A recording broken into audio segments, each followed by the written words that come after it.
Hello everyone. इस video में हम 20 जून का द हिंदू एनालिसिस कवर करेंगे। नाउ कल की वीडियो में मैंने एक्चुअली एक मिस्टेक किया था। जो परफॉर्मेंस ग्रेडिंग इंडेक्स था उसमें मैंने 2 बार आई थिंक बोल दिया कि छत्तीसगढ़ टॉप पे है। छत्तीसगढ़ नहीं है, एक्चुअली चंडीगढ़ टॉप पे है। टेक्स्ट में सही था बट मैंने गलती से वो चंडीगढ़ की बजाय छत्तीसगढ़ बोला है, तो इस चीज को करेक्ट करेंगे।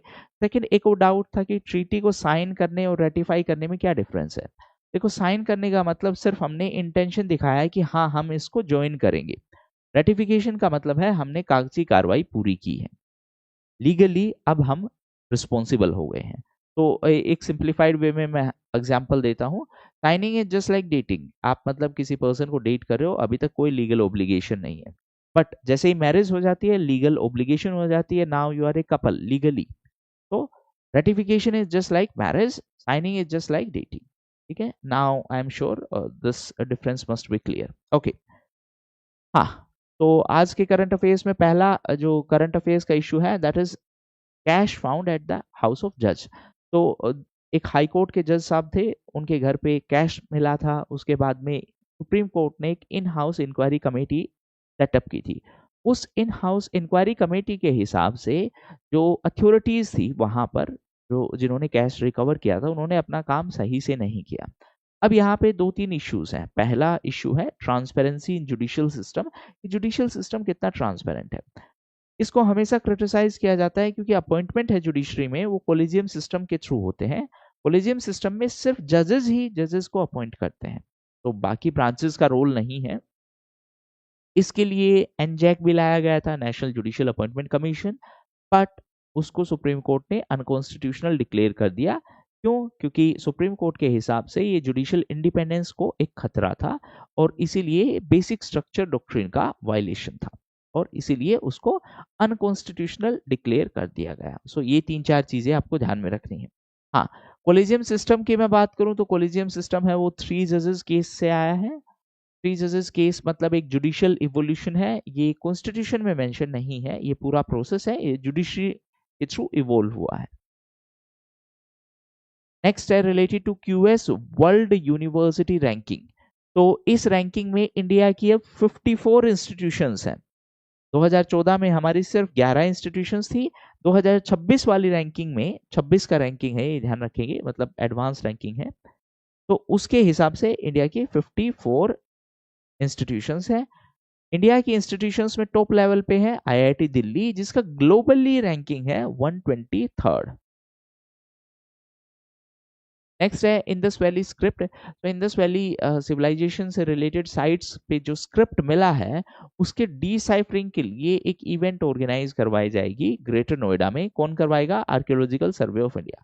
डिसाइफरिंग मतलब उसको पढ़ने के लिए, क्योंकि वो स्क्रिप्ट है, वो ऑब्वियस सी बात है डायरेक्टली रीडेबल नहीं है, तो इसीलिए उसको डिसाइफर करने के लिए ये इवेंट करवाई जाएगी। इसके अलावा तमिलनाडु सरकार ने भी $1 मिलियन का अवार्ड सेट किया है स्क्रिप्ट को डिसाइफर करने के लिए। नेक्स्ट है एससीओ। एससीओ क्या है? Shanghai cooperation organization. तो एससीओ का बेसिकली समिट होना है इस बार किंगदाओ में, जो कि चाइना में है। ठीक है, वहां पे इस बार पार्टिसिपेट करेंगे। डिफेंस मिनिस्टर्स का ये समिट होना था, तो वहां पे पार्टिसिपेट करेंगे हमारे defence minister mister Rajnath Singh.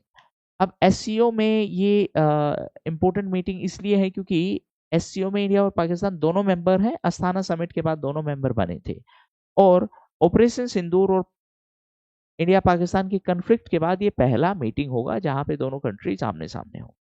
SCO का ही एक काउंटर टेरर और एंटी टेरर स्ट्रक्चर भी है जिसका नाम है rats, regional anti terrorist structure.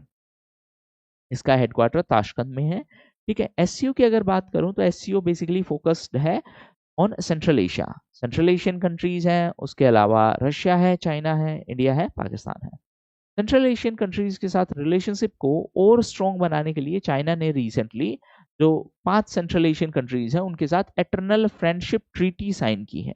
Eternal friendship का मतलब है long term friendship, permanent friendship.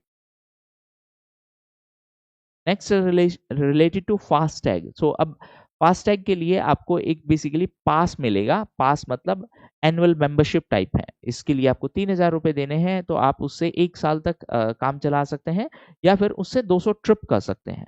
200 trip है, इनमें से जो पहले होगा उसके बाद आपको दोबारा से पैसे देने हैं, सिंपल सी बात है, ठीक है।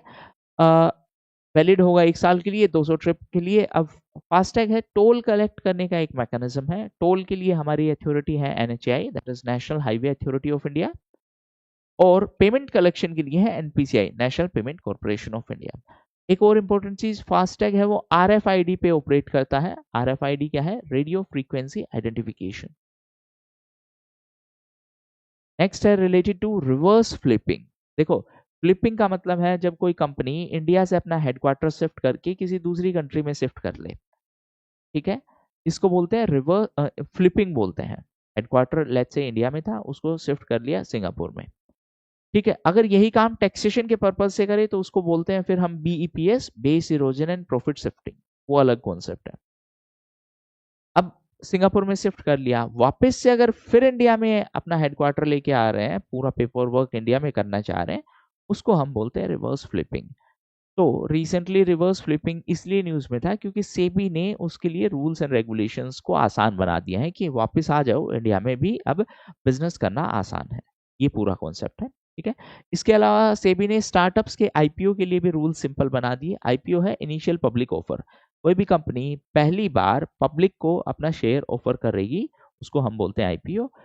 एक बार लॉन्च करने के बाद फिर और नए शेयर्स ऑफर करेगी, उसको बोलते हैं FPO, that is follow on public offer.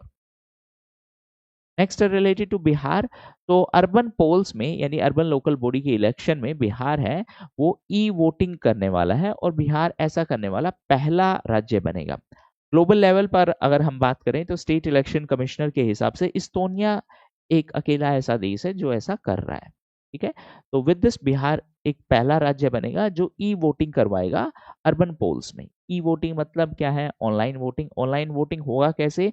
With the help of voting SEC BHR mobile app. ये SEC क्या है? स्टेट इलेक्शन कमीशन है। BHR क्या है? बिहार की बात कर रहे हैं, ठीक है। ओके, नेक्स्ट है रिपोर्ट ग्लोबल ड्रॉट आउटलुक। ये रिपोर्ट है, ये OECD का है। OECD क्या है? Organization for economic cooperation and development. Comment section में बताइए क्या इंडिया OECD का मेंबर है? अब इस रिपोर्ट के हिसाब से जो 40% लैंड है वो डेजर्टिफिकेशन का रिस्क फेस कर रही है। डेजर्टिफिकेशन मतलब मरुस्थल बनने जा रहा है वो, ठीक है। डेजर्टिफिकेशन से फाइट करने के लिए या लैंड क्वालिटी के डिग्रेडेशन को रोकने के लिए एक कन्वेंशन भी है, united nation convention to combat desertification. इसका 16th कॉन्फ्रेंस ऑफ पार्टीज हुआ था सऊदी अरबिया के रियाद में, और जो नेक्स्ट होना है 17th वो होना है मंगोलिया में। नेक्स्ट है निसार। निसार क्या है? नासा इसरो। NI का मतलब नासा इसरो, SAR का बेसिक मतलब है सिंथेटिक अपर्चर राडार। तो बेसिकली एक राडार है, क्या करेगी? अर्थ को मॉनिटर करेगी, ठीक है। इसके लिए नासा जो कि US का स्पेस एजेंसी है और इसरो जो कि इंडिया का स्पेस एजेंसी है, दोनों एक साथ मिलके काम करेंगे, ठीक है, इस प्रोजेक्ट के लिए। अब इस पर्टिकुलर राडार से होना क्या है? ये एक्चुअली अर्थ का मॉनिटरिंग करेगी, और हर 12 दिन में 2 बार ये मॉनिटरिंग करेगी सब सरफेस का और बाकी सब चीजों का, ठीक है। तो ये थे आज के important current affairs. Thank you.